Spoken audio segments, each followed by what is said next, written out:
नमस्कार, आप देख रहे हैं पायनियर हरियाणा और मैं हूं आपके साथ कृष्णा। आज के हमारे इस खास प्रोग्राम में हमारे साथ जुड़ी है डॉक्टर मीनाक्षी घई, जो कि एक गायनाकोलॉजिस्ट हैं।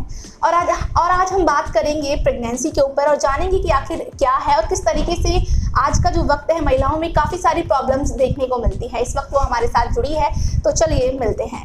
प्रेगनेंसी तो देखो सदियों से चली आ रही है। तो प्रेगनेंसी तो आपको पता है, जब शादी मैरिज होती है, सेक्सुअल इंटरकोर्स होता है और जब उसके बाद एक नेचुरल कॉन्सिक्वेंस होता है, जब एक फर्टिलाइजेशन होता है तो फिर बच्चा बनता है। जब बच्चा बनता है तो लेडी प्रेग्नेंट हो जाती है, तो उसके पीरियड्स रुक जाते हैं। ये फर्टिलाइजेशन यूजुअली पीरियड के 14वें दिन से लेके 20वें दिन तक होता है। यही सलाह हम देते हैं जो लोग कंसीव करना चाहते हैं, यंग कपल्स आते हैं हमारे पास, हम यही कहते हैं कि आप पीरियड शुरू होने के 10वें से 20वें दिन तक फ्रीक्वेंट इंटरकोर्स करिए। आपके उन दिनों में आपका एक विंडो पीरियड होता है, आप लोग जल्दी कंसीव करेंगे। इन शॉर्ट ये तो हो गई प्रेगनेंसी, फर्टिलाइजेशन और प्रेगनेंसी अब कंसीव हो गई है। प्रेगनेंसी कंसीव होने के बाद जो सबसे बड़ी गलती यहाँ के लोग और जो यहाँ पे जो विलेज के लोग हैं स्पेशली, वो ये करते हैं कि वो डॉक्टर के पास नहीं जाते हैं।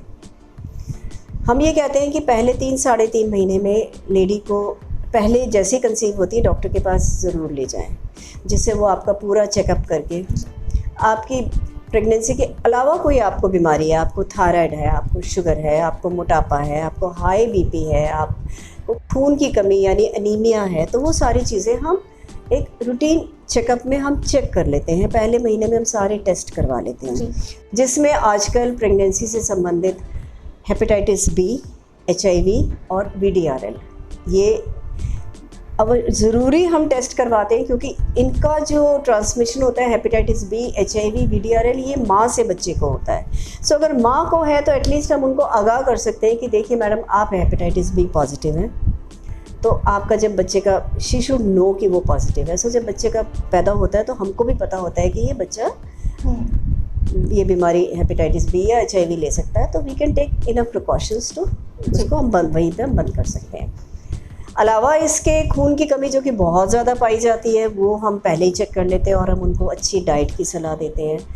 प्लस जो सबसे इम्पॉर्टेंट है, जो यहाँ के लोग नहीं करते, वो है folic acid.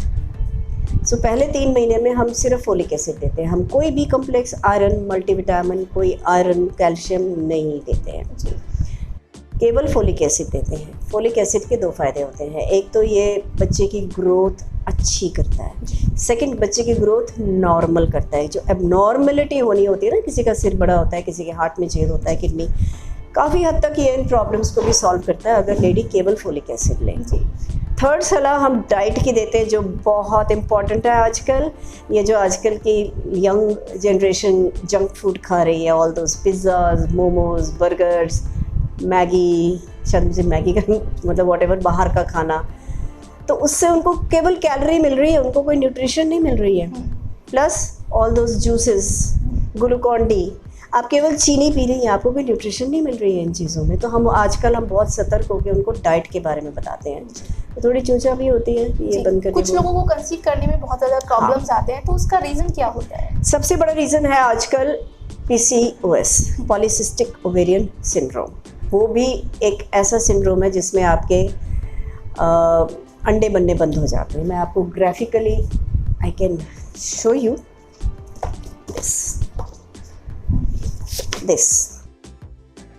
This is basically polycystic ovarian syndrome, जिसमें आपके अंडे बनते हैं। आपको मैं बता देती हूँ ओव्यूलेशन क्या होती है।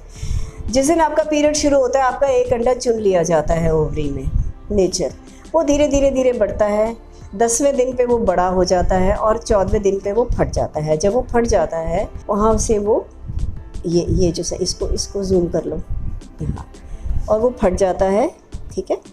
उसके बाद जब वो फट जाता है, उसका बेबी बनना होता है, वो बेबी बन जाता है, नहीं बनता है तो वो डिस्ट्रॉय हो जाता है और आपकी ओवरी थोड़ी बड़ी होके फिर दोबारा वापस आ जाती है। पॉलीसिस्टिक ओवेरियन डिजीज़ में क्या होता है, उसके अंडे फटते नहीं हैं। ये अंडे बनने तो शुरू होते हैं, फटते नहीं हैं और माला के मोती की तरह जमा होने शुरू हो जाते हैं। नॉर्मल ओवरी में जहाँ पे आपको 1 या 2 मिलेंगे, ऐसी पॉलीसिस्टिक में आपको मल्टीपल मिलेंगे।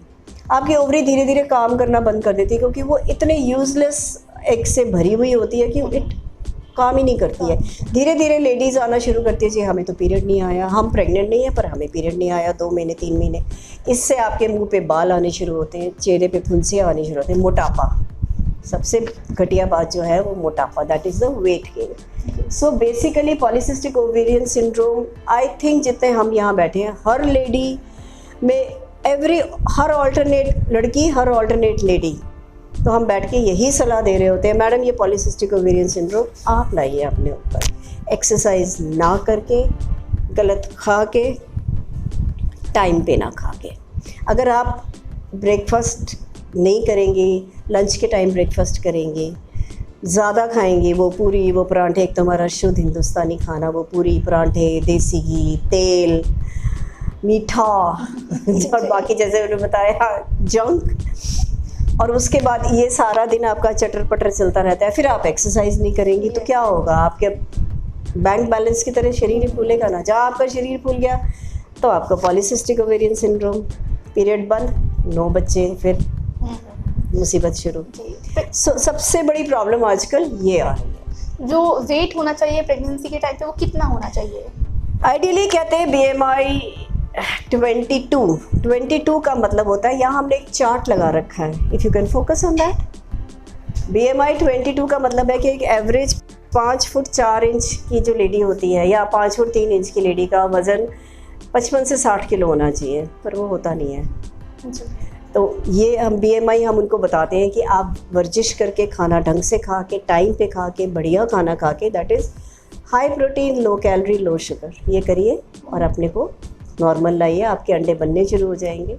नहीं है तो फिर हम लोग स्टिमुलेट करते हैं, अगर कुछ भी नहीं होता तो हम स्टिमुलेट करते हैं। ड्यूरिंग प्रेगनेंसी क्या फिजिकल रिलेशन बना सकते हैं? क्यों नहीं बना सकते? अगर लेडी को कोई प्रॉब्लम नहीं है, बहुत कम लोगों में हम कहते हैं कि मत करिए। अगर नंबर 1 अगर लेडी को ब्लीडिंग हो रही है, पहले 3 महीने में कहीं उसको ब्लीडिंग का कोई एपिसोड होता है, उसका प्लेसेंटा नीचे होता है या बेबी वीक होता है और वो कंप्लेन करती है मुझे पेन हो रहा है, तो हम कहते हैं ना करें, कोई बात नहीं। अब बेसिकली 80% लोगों में कोई फ़र्क नहीं पड़ता है, पर मोटे तौर पे पहले 3 महीने और लास्ट के 2 महीने हम थोड़ा मना कर देते हैं कि बेशक, ऑफ कोर्स लेडी पे डिपेंड करता है, अगर वो कंफर्टेबल है हम मना नहीं करते, हम किसी काम के लिए मना नहीं करते, अगर वो कंफर्टेबल है, अगर वो ठीक है। जी, ये हाई रिस्क प्रेगनेंसी क्या होता है, किस तरीके से इफेक्ट करती है? हाई रिस्क प्रेगनेंसी होती है, नंबर 1, एक तो आप बहुत देर से और मुश्किल से कंसीव करें, जैसे PCOS के बाद कंसीव करें, इनफर्टिलिटी की ट्रीटमेंट के बाद कंसीव करें, या आपके प्रेगनेंसी के दौरान आपको शुगर हो गया है, आपको हाइपरटेंशन हो गया है, हाई ब्लड प्रेशर हो गया है, या आपको डायबिटीज़ हो गई है, तो ये सब हाई रिस्क प्रेगनेंसी में आते हैं। या आपके मल्टीपल अबॉर्शंस हुए हैं, पहले 5-6 अबॉर्शन हो गए, अब आप कंसीव करिए तो वो हाई रिस्क में आ जाती है। या आप IVF के द्वारा कंसीव करिए। जो प्रेग्नेंट कुछ महिलाएं होती हैं वो ड्रिंक वगैरह भी करती है, स्मोकिंग भी करती है, वो कितना खतरनाक होता है? बहुत। स्मोकिंग तो एब्सोल्युटली नो, अल्कोहल नेवर। हम उनको ये कहते हैं आप कुछ भी खा पी लीजिए, पर आपने अल्कोहल और स्मोकिंग तो बिल्कुल भी नहीं करनी, नेवर। जो डाइट प्लान है वो क्या होना चाहिए एक प्रेग्नेंट लेडी का? प्रेग्नेंट लेडी का देखिए डाइट प्लान तो हाई प्रोटीन, लो कैलोरी होना, लो फैट होना चाहिए। तो जो ये हम तो यही कहते हैं कि जो वेजिटेरियन है उसमें आप दालें खाइए, छिलके वाली दालें, स्प्राउट्स खाइए, अंकुरित दालें और मोटी दालें जैसे कि चने, राजमा, काले चने, इनमें हाई क्लास प्रोटीन होता है। और आपके मिक्स्ड आटे की रोटी जैसे जो होल ग्रेन्स होते हैं, मक्का, जौ, बाजरा, थोड़ी पुरानी चीज़ें हैं तो दे हेल्प। हरी सब्जियां खाइए, चुकंदर, गाजर, सारे सैलड्स, ग्रीन फ्रूट, सारे ग्रीन वेजिटेबल्स, थोड़े तेल में बनी हुई। सबसे गलत बात जो हमारे यहाँ होती है, दालों में 2-2 कड़छी घी डलता है। सबसे पहले तो हम उसके लिए मना कर देते हैं। हम आजकल थोड़ा सा चेंज हो गया डाइट पैटर्न, जैसे कहते हैं ना जच्चा को घी खिलाओ, नहीं, क्योंकि काम रहे नहीं है आजकल। लेडीज़ काम, घरों में कितना काम है, आप ना तो हैंडपम्प चलाती हैं, ना आप खेतों में जाती हैं, ना आप कोई गाय को देखती हैं, आपके पास काम क्या होता है? 4 आदमियों की रोटी बनती है।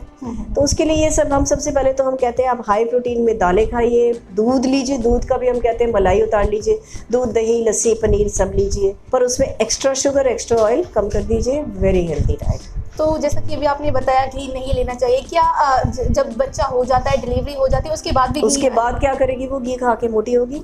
नहीं, वीकनेस आ जाए? कोई वीकनेस नहीं आती। अगर आपको वीकनेस आ रही है, आप हाई प्रोटीन खाइए, अंडा खाती है 2 अंडे खाइए। अगर आप अच्छी दालें लेंगी, फ्रूट्स लेंगी, वेजिटेबल लेंगी, भरपूर आप मात्रा में दूध और दही और लस्सी और पनीर वगैरह लेंगी, तो आप वीक कहाँ से हो जाएंगे?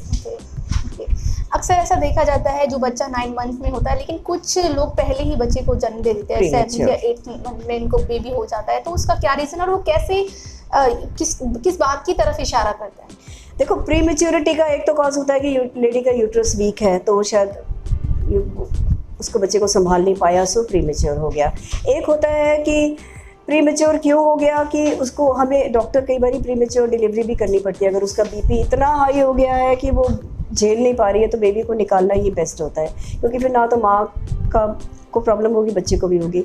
या डायबिटीज़ है, बेबी इतना बड़ा हो जाता है 33-34 वीक्स में कि तो उसके आगे वो जिंदा नहीं रह पाएगा अंदर, तो उसमें हम प्री मेच्योर डिलीवरी करते हैं। प्री मेच्योरिटी यूजुअली खुद से ही होती है, पर उसके फिर नेक्स्ट प्रेगनेंसी में ध्यान किया जाता है कि भाई ये ना हो। और उस प्रेगनेंसी के लिए अगर हमको पता है कि डिलीवरी होनी ही है, कि 36 हफ्ते से पहले डिलीवरी हो ही रही है, तो वी टेक एडिक्वेट प्रिकॉशंस। एक तो आपको बच्चे को नर्सरी, पहले तो हम उसको बेटनेसोल के टीके लगा के थोड़ा उसका लंग मेच्योरिटी का देख लेते हैं, वी ट्राई।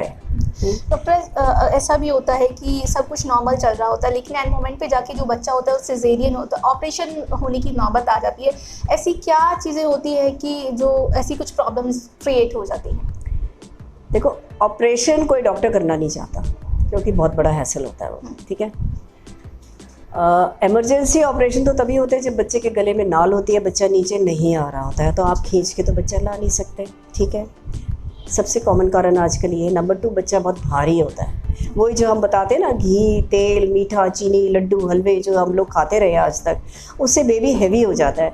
आपका हड्डी तो उतनी है ना जो भगवान ने दी है आपके कदकाठी के अनुसार, तो अगर बच्चा हैवी है वो नीचे नहीं आ पाएगा, तो वो बेचारी कोशिश कर रही है, बच्चा नीचे नहीं आएगा, तो बच्चे को डिस्ट्रेस होती है, वो पॉटी कर देता है, लैट्रिन कर देता है, उसको हम बोलते हैं डिस्ट्रेस, फीटल डिस्ट्रेस। या ब्लीड कर जाता है कोई आदमी, जैसे उसका नाल नीचे को होती है तो वो ब्लीड कर रही है, तो ब्लीड तो नहीं करने दिया जा सकता ना, उस केस में हम लोग सिजेरियन करते हैं। या बच्चे की धड़कन ऊपर नीचे होने लगती है कि नहीं हमें पता चला अल्ट्रासाउंड के बच्चे के गले में नाल है और एकदम से धड़कन ऊपर जाती है नीचे, you can't let a baby die, आपको निकालना तो है। तो अगर कोई इमरजेंसी सिजेरियन करता है तो कोई कारण होता है, या उसकी लाए ख़राब होती है, उल्टा बच्चा होता है, आड़ा बच्चा होता है कंधे से, तो कोई डॉक्टर अगर कहती है कि आप सिजेरियन करवा लीजिए क्योंकि बेबी नहीं हो रहा, तो वो ठीक ही बोल रही है, कोई उसको लालच नहीं है, क्योंकि बिलीव मी सिजेरियन बहुत अच्छी चीज़ नहीं है डॉक्टर के लिए, बहुत काफ़ी उसमें हमको मेहनत करनी पड़ती है। कुछ बच्चे अबनॉर्मल भी पैदा होते हैं, तो उसका क्या रीज़न होता है? देखिए, सबसे बड़ा हरियाणा, चलो I should not take the name of Haryana, but North India में इज़ द लड़का लड़की सिंड्रोम। लड़का तो चाहिए, पहली वो लड़की हो गई, उसके बाद माँ, चाची, सास, ताई सब शुरू हो जाती है, ये गोली खा ले बाबा की, ये खा ले, वो खा ले। हम पहले 3 महीने में केवल फोलिक एसिड देते हैं, हम सब मना कर देते हैं, कोई गोली नहीं खाओगी, जो खाओगे हमसे पूछ के खाओगी, और ये पता नहीं क्या क्या खिला रहे हैं। सो बच्चों के DNA डैमेज हो जाते हैं। सो किसी की किडनी बड़ी हो जाती है, किसी का दिमाग नहीं बनता, किसी कोई बौना रह जाता है, किसी के हार्ट में छेद हो जाता है। कुरेद के पूछे तो मेरे विचार से 50% तो यही होता है कि उन्होंने क्या गलत खाया है in the hope of getting a boy. कुछ बीमारियां होती हैं, जैसे डायबिटिक मदर होती है, उनमें एबनॉर्मल बेबीज़ होने के चांसेस डबल होते हैं। कुछ एडवांसिंग एज, आजकल शादियाँ ही लेट होती हैं, तो 40 साल में तो ये बच्चा हो रहे होते हैं पहले, तो 35 के बाद हम ये कहते हैं कि आपके एबनॉर्मल बेबीज़ होने के चांसेस ज़्यादा हैं। तो फिर कौन सी एज में जो शादी के बाद बच्चा कंसीव कर लेना चाहिए, वो एज अकॉर्डिंग टू एज? अगर आप बहुत यंग है, अगर आपकी 18, 19, 20 में शादी होगी तो कोई बात नहीं, 2-3 साल वेट कर लीजिए।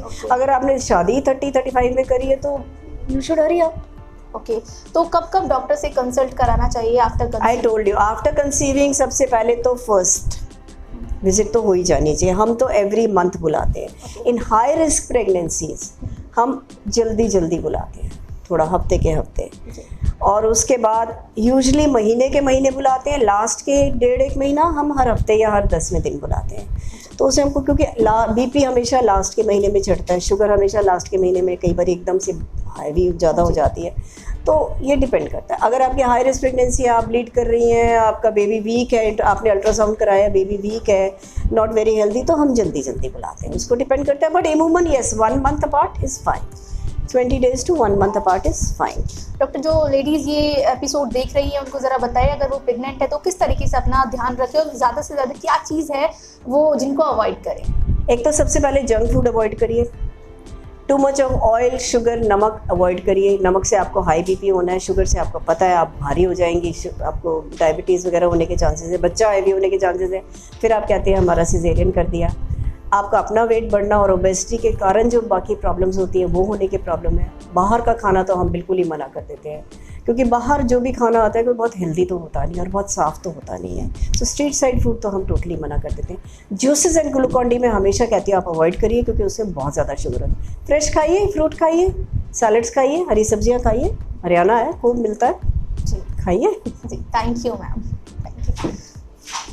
तो हमारे साथ जुड़ी थी डॉक्टर मीनाक्षी घई, जिन्होंने बताया कि कब कौन सी एज में जो बच्चा है वो कंसीव करना चाहिए और किस किस तरीके की जो सावधानियां हैं ड्यूरिंग प्रेगनेंसी वो आपको ध्यान देने की ज़रूरत है। ऐसी और भी विषय पर हम आपको ऐसे ही रूबरू कराते रहेंगे। तब तक के लिए जुड़े रहिए पायनियर हरियाणा के साथ।